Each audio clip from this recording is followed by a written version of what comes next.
በሃይማኖት ጽናት ለተተከለ ሰው መታወቂያ ጽድቁ ፍሬ ትሩፋት ነው። ሰነፍ በእምነት ብቻ ብርቱም በምግባር እድናለው የሚል ከቶ ከሰው አይኖር። እምነትና ምግባር የተባበሩለት ንዑር ነው ክቡር በአገር ሰማያዊ።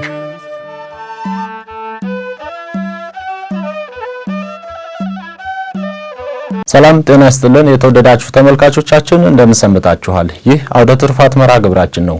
በዛሬው ዝግጅታችን የጋብቻ ሥርዓተ ሽምግልና ከቤተ ክርስቲያን አስተምሮና እንዲሁም ከባህላዊና ማህበራዊ ትውፊቱ ምን ይመስላል በሚል ርዕሰ ጉዳይ ዛሬ ከእናንተ ጋር ቆይታ የምናደርግ ይሆናል። አብረውን ቆይታ የሚያደርጉት ሊቀ ሊቃውንት ይባቤ አበራ ናቸው። እስከ ዝግጅታችን ፍጻሜ ድረስ አብራችሁን ቆዩ። ሊቀ ሊቃውንት ይባቤ አበራ ጥሪያችንን አክብረው ስለመጡ በእግዚአብሔር ስም እናመሰግናለን። እንግዲህ በኢትዮጵያ ኦርቶዶክስ ተዋሕዶ ቤተክርስቲያን አስተምሮ እንዲሁም በሀገራችን በኢትዮጵያ ባለው ባህል መሰረት ይህ ዘመነ ትንሣኤ ወይም በዓለ ሃምሳ ብዙ የሰርግ ወቅት ነውና ብዙ ጋብቻ የሚበዛበት ሰዓት ስለሆነ ይህን ርዕሰ ጉዳይ እንድንወያይበት መርጠነዋል።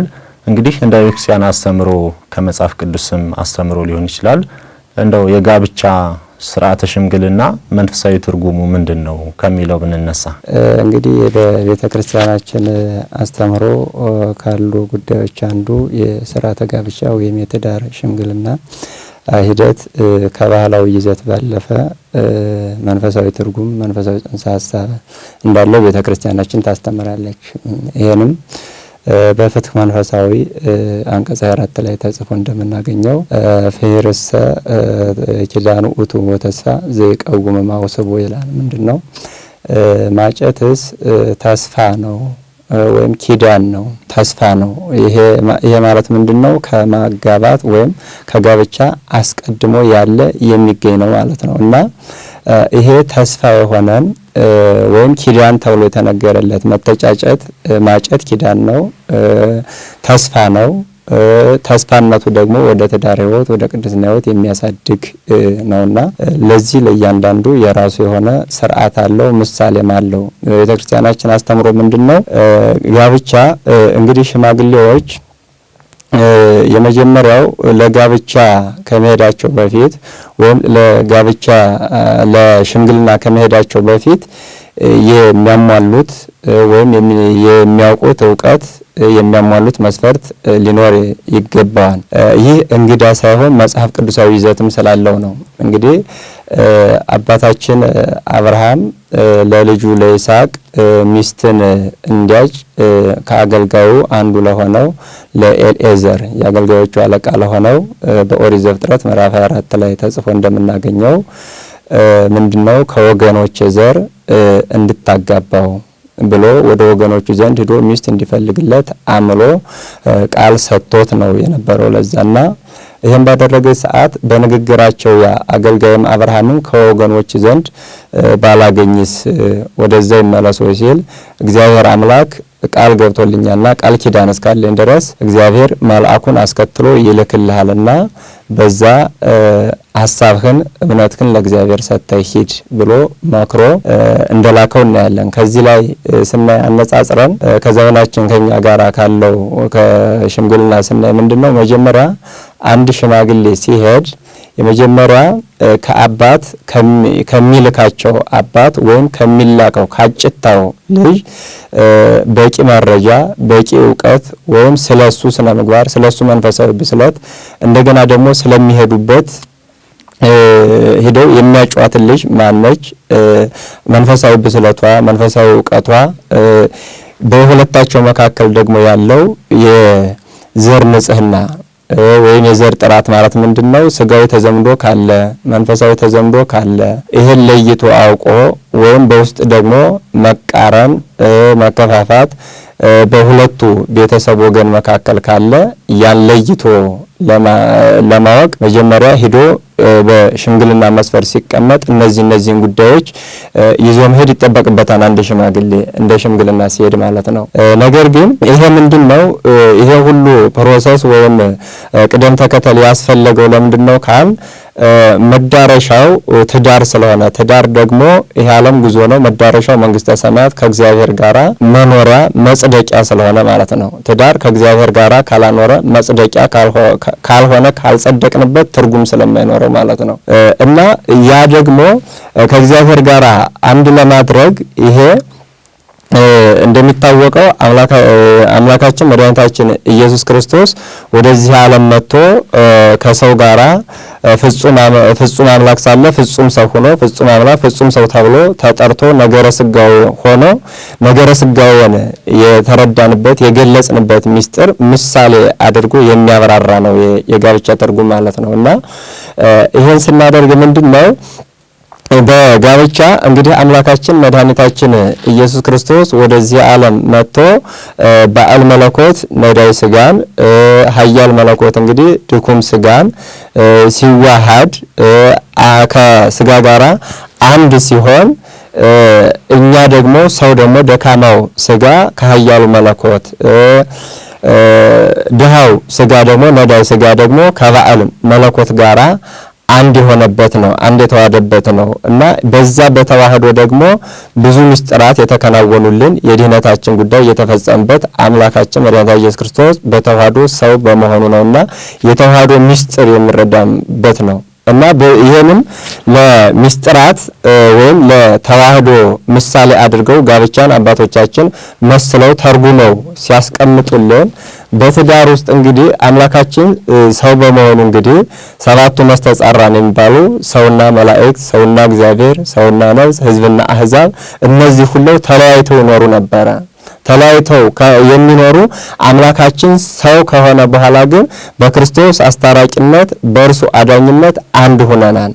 ስለዚህ ጋብቻ ማለት ወይም ዕለተ ሰርግ የሰርግ ዕለት ማለት ልክ እነዛ አንድ አምላካችን እኛን ሲዋሃድ እነዚህ እንደ አንድ እንደሆነባቸው በጋብቻው ውስጥ ደግሞ አዝማደ መራዊ ወመራት ለምሳሌ የሙሽራው ዘመዶች ከሙሽሪት ዘመዶች ጋራ እንደገና ሙሽሪትና ሙሽራው አንድ አካል የሚሆኑበት በወንጌል ላይ ሁለት አይባሉም ከእንግዲህ በኋላ አንድ ናቸው የተባለው የሚፈጸመው የሚከናወነው በሰርጉ ዕለት ስለሆነ ያን መሰረት ለመጣል ያንን ዘርፍ ለማስያዝ ያንን መሰረት ለማድረግ ነው ሽምግልና መጀመሪያ የሚከደው እና ሽምግልና በቤተክርስቲያን አስተምሮ ወደ ኋላ መለስ ብለን ስናየው በመላእክት ዘንድ ወይም በመጽሐፍ አክሲማሮስ ተጽፎ እንደምናገኘው ሔዋን ከአዳም ጎን እንደተገኘች አዳም ወደ ሔዋን አልሄደም።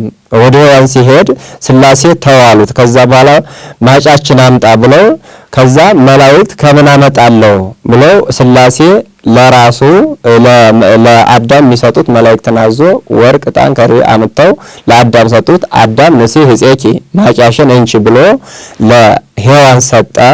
ሔዋንም ያን ተቀበለች ማለት ነው። ያን ተቀበለች። ያ ሲያያዝ መጥቶ አምላካችን መድኃኒታችን ኢየሱስ ክርስቶስ በተወለደ ሰዓት ሰብአ ሰገል የገበሩለት ማለት ነው።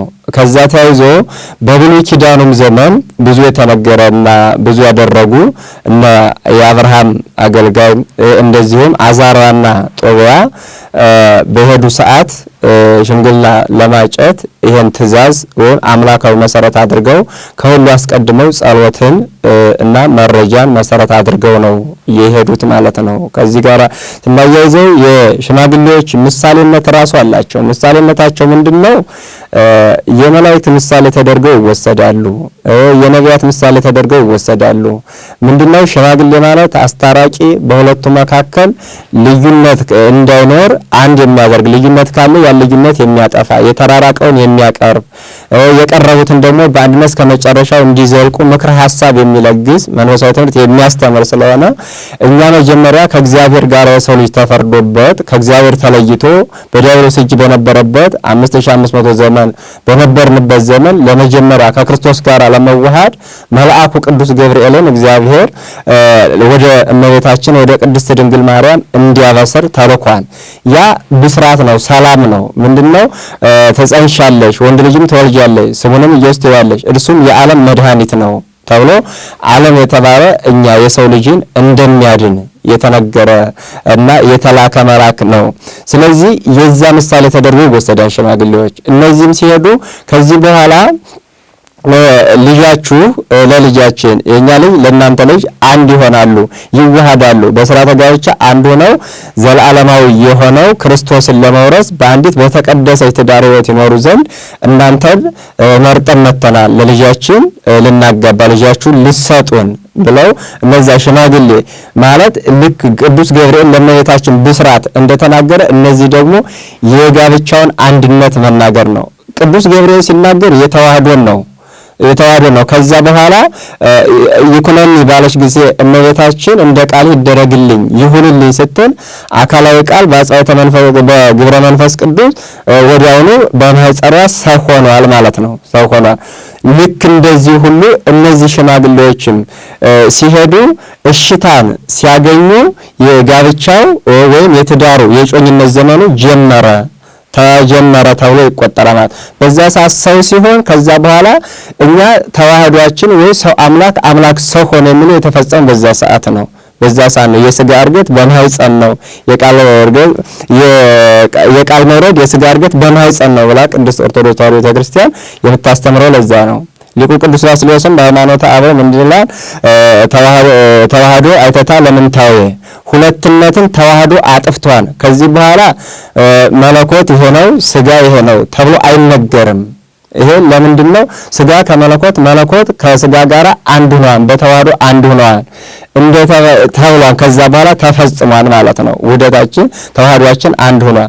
በምስጢረ ጋብቻ ሁለቱ ባልና ሚስት አንድ ለመሆን በሥጋውና በደሙ ለመታተም ለዛች ቀን ደርሰው አንድ እንዲሆኑ የመጀመሪያው ይሄ ብስራቱ ወይም ሰላሙ ነው ማለት ነው። ሰላም ንግግሩ ነው፣ በመላእክት ይመሰላል።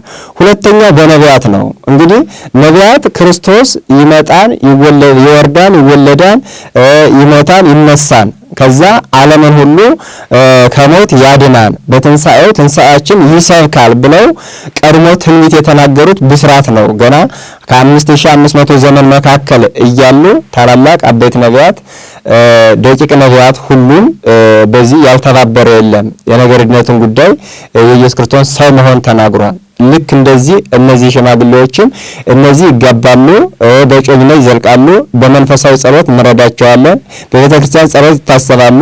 እናንተም በሃይማኖት ትምህርት ታስተምራላችሁ፣ እኛም ልጃችን እናስተምራለን። ተምረው ለዛች ቀን እንዲደርሱ የእናንተ ጥረት የእኛም ጥረት ያስፈልጋል ብለው ያን ብስራች ለመናገር ይዘውት የሚሄዱ ነው። እንግዲህ የሽማግሌዎች ድርሻ ማለት ነው። እና የጋብቻ ሽምግልና መንፈሳዊ ትርጉም በአጠቃላይ ምንድነው? ማህበራዊ ትውውቅ ብቻ ሳይሆን አካላዊ ወይም ስጋዊ ትውውቅ ዝምድና ብቻ ሳይሆን የመንፈሳዊነቱንም ሁሉ ትውውቅ ወይም መንፈሳዊነት እድገትን እስከ መጨረሻው ድረስ የሚያበረታ የሚያሳድግ ነው ለማለት ነው። ለመግቢያ ያክል መልካም መምህር ሰፋ ያለ ማብራሪያ እንሰጡ እናመሰግናለን። እንደምናልባት እዚህ ጋር ቅድም ለማንሳት ሞክረዋል። ተያይዘን ብናነሳው ሽማግሌዎች ወደ ሽምግልናው ከመሄዳቸው በፊት እንደው ስጋዊና መንፈሳዊ ዝምድና ይለያሉ ወይም ያጠናሉ። እንደው ለተመልካቾችንም ብዙ ጊዜ ያው የስጋዊ ሽምግልና ስጋዊ ዝምድናው የታወቀ ቢሆንም መንፈሳዊ ዝምድናው ላይ አንዳንድ የተወሰኑ ብዥታዎች አሉና እዛ አንድ ላይ አያይዘው መንፈሳዊ ዝምድናውንም ስጋዊ ዝምድናውንም እስከ ስንት ቤት ይቆጠራል የሚለውን እንደው ጨመር አድርገው ያነሱልን። እሺ እግዚአብሔር ይስጥልን። በዋናነት የስጋ ዝምድና በፍትሐ ነገሥት ፍትሐ መንፈሳዊ አንቀጽ 24 ላይ ተጽፎ ቃል በቃል የምናገኘው ስለሆነ ስጋዊ ዝምድና እስከ 7 ትውልድ ነው።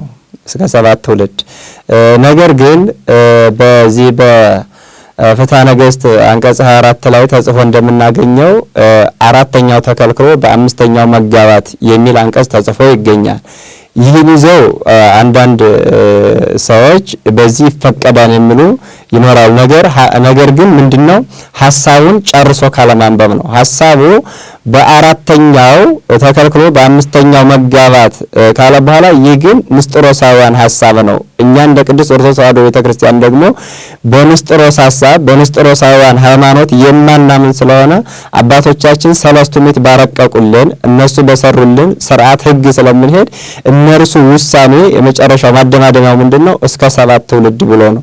ይህም የ7 ትውልድ ስንል ወደ ኋላ ተመልሰን አባት አባት ቅድመ-አያት ቅማንት እስከ 7 ቆጥረን ይሄ በሁለቱም ወገን በእናትም በአባትም እንደገና በእናት እህት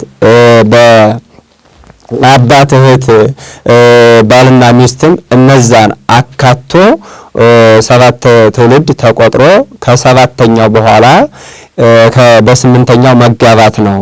በዚህ ግን ዘመነ አላውያን በስቶ ወይም የተለየ ችግር ኖሮ ክርስቲያኖች ያነሱበት አህዛብ የበዙበት ዘመን ቢሆን እስከ 6 ተጠብቆ በ7ኛው መጋባት ይችላል ብሎ መተርጓም በዛ አቅንተው ይናገራሉ። ከዛ ባለፈ መንፈሳዊ ተዘምዶ የሚባለው ምንድነው? በመንፈሳዊ ተዘምዶ እንግዲህ ቅድስት ኦርቶዶክስ ተዋሕዶ ቤተክርስቲያን አንድ ሕፃንን ስታጠምቅ ወይም ክርስቲያን ስታደርግ ሃይማኖትን አምኖ መስክሮ የሚቀበል ዋስ የሚሆን ክርስትና አባት፣ ሴት ከሆነች ደግሞ ክርስትና እናት የሚባል አለ። ያኛው በሥርዓተ ጥምቀት እንደምናየው አውራ ጣቱን ይዞ ክርስትና እናት ወይም ክርስትና እናት ጸሎት ሃይማኖትን ደግማ ነው የምትቀበለው። ክርስትና እናትም ክርስትና አባትም እንደዛ። ምናልባት ጸሎቱን ያልተማሩ ያላወቁ ከሆኑ ግን በውክልና ዲያቆኑ ይደግምላቸዋል ጸሎቱን ማለት ነው። ያ ምንድነው? ይሄን ጸሎተ ሃይማኖት ማለት 5ቱ አዕማደ ምስጢር የቤተ ክርስቲያን ዶግማ ትምህርት የተካተተበት አንቀጽ ነው፣ የረቀቀበት ቀኖና ነው።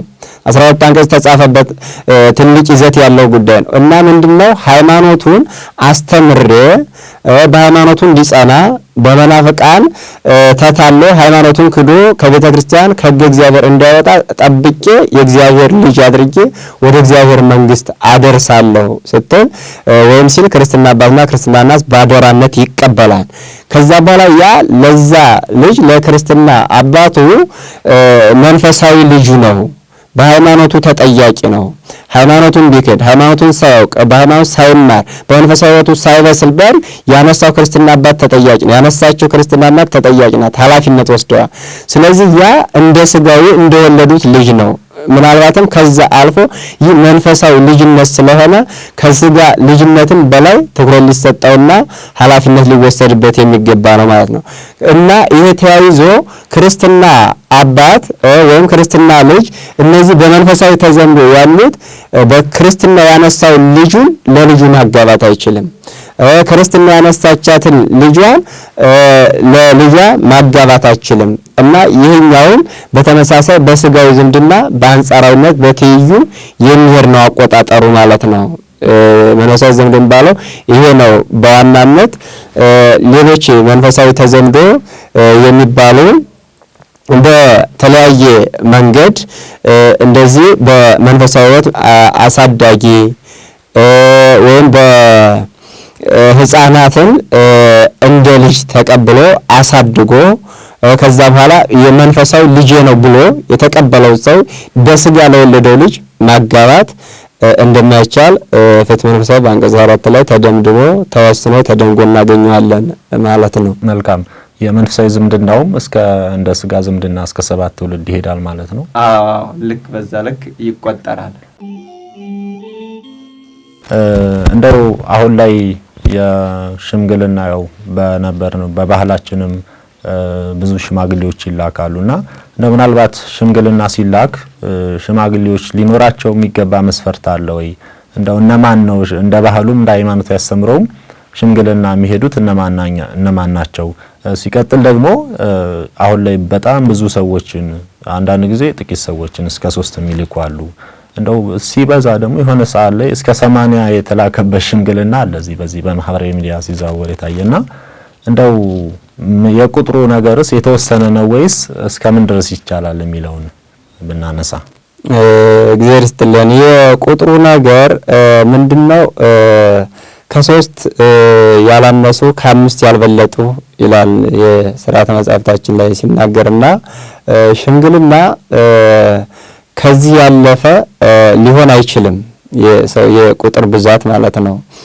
በዋናነት አስፈላጊ ሆኖ ከተገኘ ቢበዛ እስከ 7 ሊያደግ ይችላል። እስከ 7 ሊያደግ ይችላል። በምንድነው? አንዳንድ የቤተክርስቲያን መጻሕፍቶቻችን አባቶቻችን እንዳስተማሩ ሲነግሩን 2 ወይም 4 6 መሆን አይችልም ሽምግልና፣ የጋብቻ ሽምግልና። ለምን ከተባለ 3 5 ከሆነም ደግሞ 7 ነው መሆን ያለበት። ይሄ ምንድነው? ጋብቻ ላይ ሽምግልና ሲኬድ የተለየ ሐሳብ ሊነሳ ይችላል። ምናልባትም እኮ ሽምግልና ተልኮ የሚሄደው ሰውዬ የተላከለትን ልጅ ባህሪ ሙሉ ሊያውቅ ይችላል። ያቺ የምትታጨውን ሊሸመግል ሄደችው ልጅዋንም በመልክም በጸባይም በሁሉም ነገር ሊያውቃት ይችላል። አዲስ ነገር እዛ ሊነሳ ይችላል።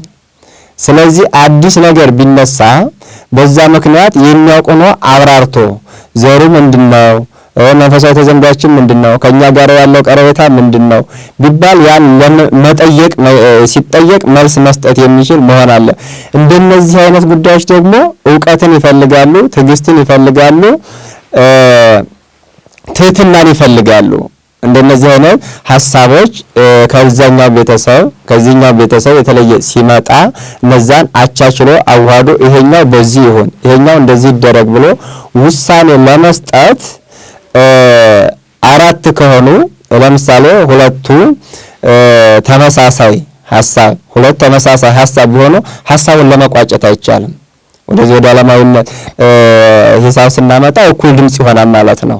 3 ከሆኑ ግን ቢያንስ ሁለቱ ካመኑበት እሺታን ከተቀበሉ በዚህ ይሁን ካሉ የሁለታቸው ተይዞ ሶስተኛውም ወደ በለጠው አድርጎ ሙሉ ሐሳብ ሙሉ ድምዳሜን ተቀብለው ሊመጡ ይችላሉ።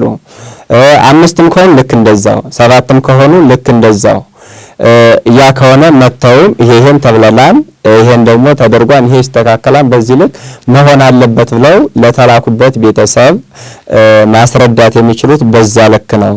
ከዛ ያለፈ አሁን ልቅ የሆነ ከዚህም በላይ የሆነ 80 እስከዛ በላይ የሚደረግ ሽምግልና በመጽሐፍ ቅዱሳዊ ሥርዓትም አናገኝም፣ ሕጋዊ አግባብም አይደለም።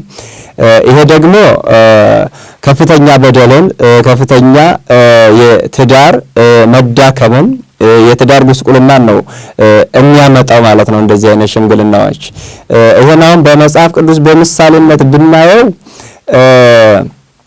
በዲና የዲናና የሴኬምን ታሪክ ኦሪት ዘፍጥረት ምዕራፍ 34 ላይ ብናይ አሁን ዲና ከያዕቆብ ወገን ነች።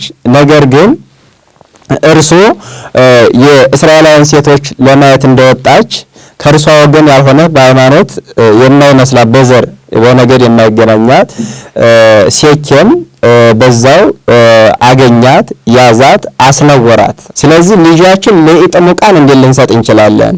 ለኢግዙራን እንዴት ልንሰጥ እንችላለን?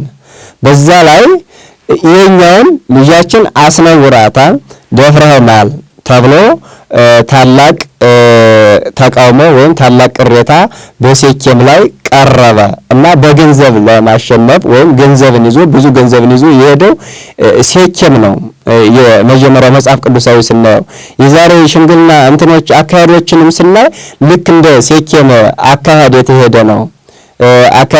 ይሄ ደግሞ መዳረሻው ትዳር ሳይሆን ጥፋት ነው። የሴኬምና የዲናን መሰረትነት ብናይ መጨረሻቸው በቀል ነው። በበቀልነት ሄዶ ከመጡ በኋላ በሽምግልና በብዛት ያን ከተቀበሏቸው በኋላ በቃ እንገዘራለን፣ ወደ እናንተ ወገን እንገባለን፣ እኛም ሴቶች ልጆቻችሁን ለወንዶች ልጆቻችሁን እንሰጣለን፣ እናንተም ሴቶች ልጆቻችሁ ለወንዶች ልጆች ትሰጡናላችሁ፣ እንዛመዳለን፣ ከዚህ በኋላ ግዙራን ሆነን ወደ እናንተ እንመጣለን ብለው በሃይማኖታችን ከተመሳሰላችሁ በባህላችን ከተመሳሰላችሁ ከኛ ከገባችሁ እሺ ይሁን ብለው ዲናን ሰጡት። ይዞ ሄደ። ይዞ ከሄደ በኋላ ግን በሶስተኛው ቀን የዲና ወንድሞች ሁለቱ ወንድሞቿ ተነስተው ሄደው እነሱ ካሉበት ከነሱ ነገድ ገብተው ሰላማዊ ናቸው ይግቡ ተብለው ከገቡ በኋላ እነዛ ግዙራን ነበሩ። ተገዝረው በቁስለት ውስጥ ባሉ ሰዓት ሰይፋቸውን ይዘው ገብተው በዛ ያሉ ሰዎችን በሰይፍ ጨፍጭፈው ማርከው እንደገና ሴኬምንም ገለው እህታቸውን ተመልሰው ወደዚህ ወደ ነገዳቸው ይዘው መጥተዋል። ያ ምንድነው የሚያሳየው? አሁን ከነዚህ ታሪክ የምናየው መጨረሻው በቀል ነው የሚሆን በገንዘብ በጉልበት ብዙ ሽማግሌ ይዞ መሄድ እንደዚህ ባለዝና ነን፣ እንደዚህ ባለሀብት ነን፣ እንደዚህ ጉልበተኛዎች ነን ብሎ የሚያሳይ ትህትናን ሳይሆን ትምክህትን እበርተኝነትን የሚገልጽ አካር ነው። የዚህ አይነት ጋብቻ ደግሞ ሲካሄድ ሽምግልና ደግሞ በጸሎት በትህትና መሬት ላይ ጠብ እርግፍ ተብሎ የሚጠየቅ ነው። እንዲያውም እኮ የአብርሃም ልጁ የላከው ሎሌ ሂዶ ምንድነው ያደረገው?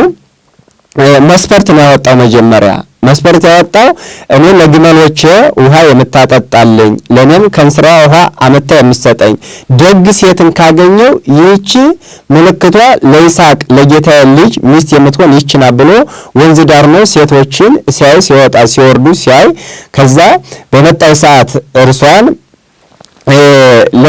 ለግመሎቼ የሚጠጡት ውሃ ስጭልኝ ለኔም ውሃ የምጠጣው ሲላት ከእንስራዋ አውረዳ ዘንብላ ለሱም አጠጣችው ለግመሎችም ሰጠችው። ይህች የጌታዬ ልጅ ለይስሐቅ ሚስት የምትሆናት ይህች ናት ብሎ በደስታ የዛ ሰዓት አውቋል ማለት ነው። ሽማግሌ ሲሄድ አሁን ለሚሄድለት ሰውዬ ይህች ልጅ ሚስት ሆና መንፈሳዊ ሕይወቷ ይሄ ነው። በአባትና በእናቷ ደግሞ የእናት የአባት ትእዛዝን በማክበር በፍቅረ እግዚአብሔርና በፍቅረ ቢጽ ያለች የተወደደች ሕግ አክባሪ ናት ብሎ ያመስፈርት ጠንቅቆ ማወቅ ይጠበቅበታል ማለት ነው። 80 ምናምን ሽማግሌ ተደርድሮ ሄዶ ግን ያ ሁሉ ሰው አይደለም ይሄን ባህሪ ለማጥናት መልኳንም ላያውቅ ይችላል። አንድ እሱ ነው። ሁለተኛ ልክ እንደ ሴኬምና እንደ ዲና እነርሱ ሽማግሌ ከመሄዳቸው በፊት እርሷና እርሱ ተገናኝተው ልክ እንደ ዲናን ሴኬም እንዳስነወራት እነዚህም በመኝታ በተለያየ ነገር ተገናኝተው አብረው በመኖር የሚያሳልፉ ሊሆን ይችላል። እንደዚህ አይነት ነገር ሆኗል ቢባል ከዛ ውስጥ የሚመልስም ላይኖር ይችላል እና የቁጥር ገደብ እንደው ቢበዛ 7 ካልሆነ 3 5 ቢሆን ነው። መጽሐፍ ቅዱሳዊ ማስረጃችን እንደምናየው የአብርሃም ሎሌ ብቻውን ነው ሄደው ሽምግልና ብቻውን ሄዶ በአገራችንም ባህል ሊከናወን ይችላል። የግድ አይደለም። ዋና ጉዳዩ ማስማማትና ጉዳዩ ማስረዳት የልጆቹን ወደፊት ቀጣይ መሰረታዊ ህይወት በምን መልኩ የሚለውን ማስያዝ ስለሆነ ማለት ነው። በሌላ አንፃር ጦቢያ ከአዛርያ ጋራ መልአኩ ማለት መልአኩ ቅዱስ ሩፋኤል አዛርያን ተመስሎ አብሮት ሄዶ መልአክ ቢሆንም ግን ብቻውን ራሱን ይዞ አዛርያ ሩፋኤል ሄዶ እንዳጨለት በተመሳሳይ እንደ አብርሃም እርሱም እህል ቅመስ ሲባል ይሄን ነገርን ሳትረዱኝ አልቀምስም ታለ ተናገር ሲሉት ልጃችሁን ሳራ ወለተ ራጉኤልን ለልጃችን አብሮ ላለው ለጦቢያ ስጦት ዘራችሁ ከእናንተ ዘር ነው ተብለው ዘሩን ቆጥሮ መልአኩ ካስረዳ በኋላ እነርሱ ደግሞ ቆይ ነገሮችን ተነጋግረን ግልጽ አድርገን ነው የምንሰጥህ ካሉት በኋላ ያን እስከምንነግር ድረስ አረፍ በል ተባለ። ከዛ በኋላ ነገሩን ካስረዳ በኋላ ተቀመጠ።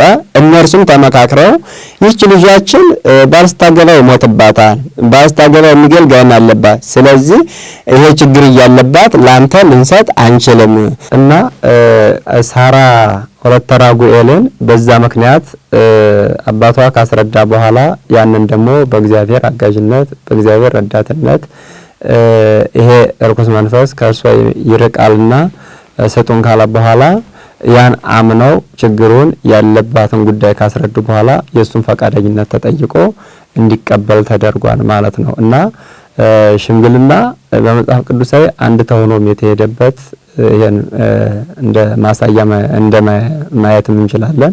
የአብርሃም አገልጋይ ኤልኤዘርንም ማየት እንችላለን እና በዚህ መልኩ ነው እንጂ ይሄ 80 እንደዚህ 100 ከዛም በላይ እንደዚህ የሰርግ ያክል ደግሶ እንደዛ መሄድ ሽምግልና ሊያሰኘው አይችልም።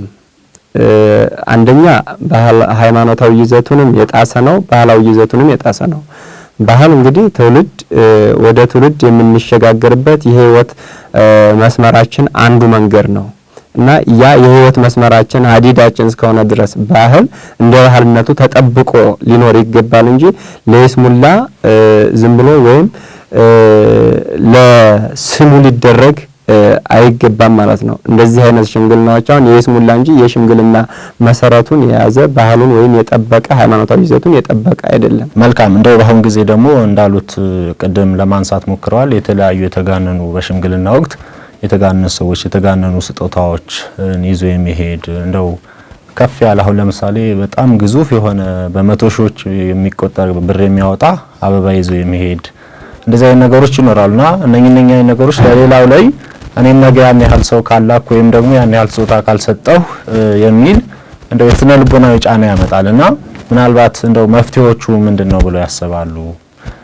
ስርዓተ ቤተክርስቲያኑን ባህሉን የጠበቀ ስርዓተ ሽምግልና ለትዳርስ የሚኖረው አስተዋጽኦ የሚለው ምንድነው የሚለውን በማንሳት መራግብራችንን አጠቃላይ ጥሩ እግዚአብሔር ይስጥልን። በዋናነት እንደነዚህ አይነት የባህል ጥሰቶች የመንፈሳዊ ሃይማኖት ስርዓትንም ጥሰቶች ተብሎ ሊገለጹ ይችላሉ። እንደነዚህ አይነት አካሄዶች የነዚህ ችግሮቹ በአካል እያየናቸው ስለሆነ መጽሐፍ ቅዱሳዊ ይዘትም የላቸው፣ ባህላዊ ትውፊትም እሴትም የላቸው። ነገር ግን ባህልንም ይጥሳሉ፣ ሃይማኖታዊ ይዘቱንም ያጠፋሉ። ከዚህ መራቀቅ ወይም መራቅ ይኖርብናል።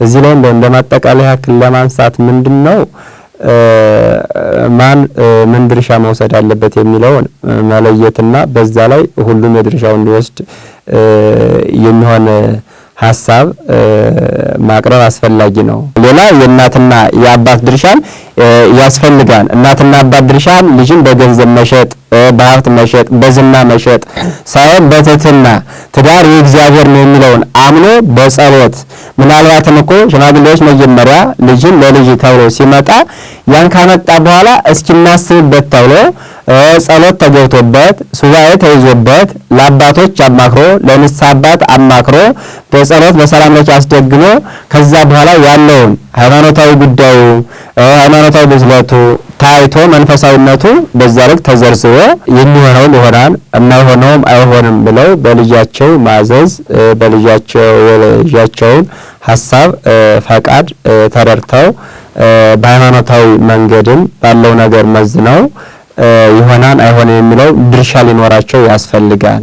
ድርሻ ሊኖራቸው አሁን እንደምናየው ከሆነ የይስሙላ ይላካን እንጂ ድርሻ አይሆንም ማለት አይችሉም።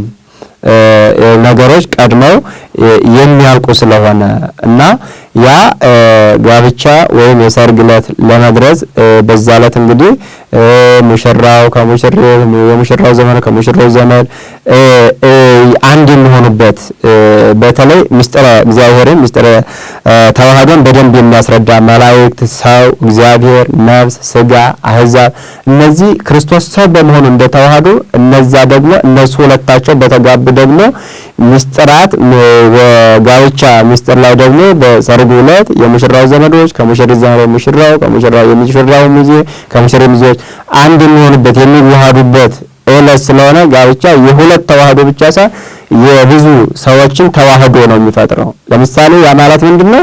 የሙሽራው ዘመዶች ከሙሽሪት ዘመዶች ጋር ዝምድና ፈጠሩ። የሙሽሪት ዘመዶች ከሙሽራው ጋር ዝምድና ፈጠሩ። የሙሽራው ሚዜ ከሙሽሪት ሚዜዎች ጋር ጓደኝነት ዝምድና ፈጠሩ። ስለዚህ ይሄ ሁሉ ብዙ አይነት ዝምድና የሚፈጠርበት ስለሆነ እንደው ዝም ብሎ ከመሬት ተነስቶ የሚደረግ ጉዳይ እስካሁን ድረስ ወላጆች በዚህ ልክ ድርሻ ቢኖራቸው ሌላ እንደ ቤተክርስቲያን አስተምሮ የሚመለከታቸው አካላት ሁላችን ባለድርሻ የሆነ ሁላችንም የቅድመ ጋብቻ ትምህርትን ድህረ ጋብቻን ሰው ቅድመ ጋብቻን ሳይማር ከገባ በኋላ ድህረ ጋብቻ ከጋብቻ በኋላ ያለው ህይወት እንዴት እንደሚቀጥል አያውቅም። ለምን መጀመሪያ ቀድሞ የትዳር ጉዳይ አልገባውም። ጊዜ ጋብቻ ላይ መከናወን ያለበት በምን መስፈርት ነው፣ እንዴት ነው፣ መቼ ነው መደረግ ያለበት የሚለው ካልሆነ የጋብቻን ምንም ሂንት እውቀት ሳይኖረው መሰረታዊ ነገር የሌለው ገብቶ በሳምንቱ ማፋታት በሳምንቱ ደግሞ ሌላ ፍርድ ቤት ክስ ምናምን መመላለሱ እየበዛ እየታየም ስለሆነ ትልቅ ቀውስን በሀገር ላይ ቤተክርስቲያን ላይ እየፈጠረ ስለሆነ ቅድመ ጋብቻ ላይ ትኩረት አድርጎ ማስተማር ያለበት ማስተማር፣ መማር ያለብን አባላት ደግሞ ለዚህ ለጋብቻ ከመዘጋጀት በፊት ቀድሞ መማር አለባቸውና ይሄን ድርሻ ቢወስዱ የሚል ማጠቃለያ ሰጣለሁ። እግዚአብሔር ይስጥልኝ።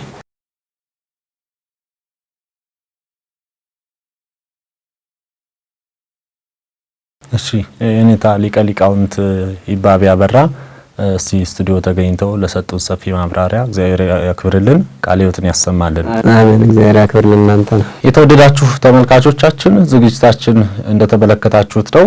እንግዲህ የሥርዓተ ጋብቻ ከኢትዮጵያ ኦርቶዶክስ ተዋሕዶ ቤተክርስቲያን አስተምህሮ አንፃር እንዲሁም ያለው ባህላዊ ትውፊት ምን ይመስላል፣ እንዲሁም ደግሞ አሁን ያሉ ዘመን አመጣሽ ችግሮችና መፍትሄዎቻቸውን በውይይታችን አንስተናል። ከዚህ ውይይት ሰፊ ትምህርት እንዳገኛችሁ ተስፋ እናደርጋለን። የዛሬው ዝግጅት በዚህ ያጠናቀናል። ቀጣይ ሳምንት በሌላ ርዕሰ ጉዳይ እስክንገናኝ ድረስ ቸር ሰንብቱ።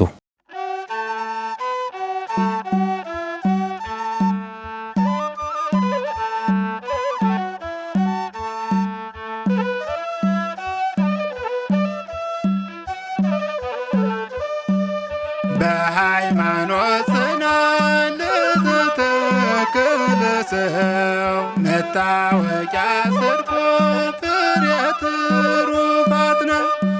ሰነፍ በእምነት ብቻ ብርቱም በምግባር እድናለው የሚል ከቶ ከሰው አይኖር። እምነትና ምግባር ይተባበሩለት